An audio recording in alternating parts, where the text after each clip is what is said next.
చంద్రబాబుని తిట్టారని కేసు పెడుతున్నారు. చంద్రబాబు తిడతే కదా వీళ్ళు తిట్టింది.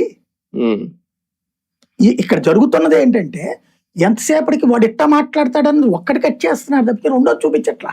అదే కదా, ఇద్దరు మాట్లాడుతున్నారు. ఫస్ట్ ప్రొవకేషన్ ఎవరు చేస్తున్నాడు? ఇవాళ అదేదో సినిమాలో డైలాగ్ లాగా నా మానానికి ఏదో నేను మాడిపోయిన పెసరట్టు ఏంటంటే మధ్యలో చేంద్రి గోళ అన్నట్టు ఎవడు పని ఆడు చేసుకుంటున్నాడు. వాస్తవంగా వైసీపీ వాడు భయపడిపోయేసి ఎవడు పని ఆడు చేసుకోవడం బిగిన్ చేశాక వాళ్ళని పట్టుకొచ్చి జైళ్లలో పెట్టి కేసులు పెట్టి ఏడిపిచ్చి రోజుల తరబడి తిప్పింది తెలుగుదేశం. వైసీపీని వదిలేసి తిరిగారు వాళ్ళు ఎలక్షన్ లో కూడా. చివరికి వాళ్ళకి మళ్ళీ న్యాయ సహాయం వైసీపీ చేసింది కాబట్టి వాడు వైసీపీ వెనకాల తిరుగుతున్నాడు వాడు. ఇది నెంబర్ 1. రెండవది ఈ కేసులు పెట్టేటటువంటి తత్వం. తెలుగుదేశం, జనసేన, భారతీయ జనతా పార్టీలకు సంబంధించిన దాంట్లో భారతీయ జనతా పార్టీ వాళ్ళు అంత నోటి దూలతో మాట్లాడేవాడు ఎవడు లేడు ఎప్పటికి కూడా. టీడీపీ, జనసేనకు సంబంధించిన వాళ్ళల్లో ప్రోత్సహిస్తున్నారు వీళ్ళు సోషల్ మీడియాని.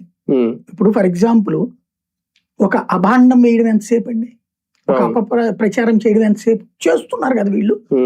ముందు అసలు నాయకులే మాట్లాడుతున్నారు కదా. ఇంకొకటి మనవాడు తిడితే సమర్థిస్తున్నారు కదా. ఇప్పుడు అతని పేరేంటి, నానాజీ మాట్లాడితే సమర్థించడం ఎందుకు సమర్థించినట్టు? లేదా వీళ్ళ మా నాయకుడు ఆ దగ్గుబాటి ప్రసాద్ ఎవరు అనంతపురం అతను జూనియర్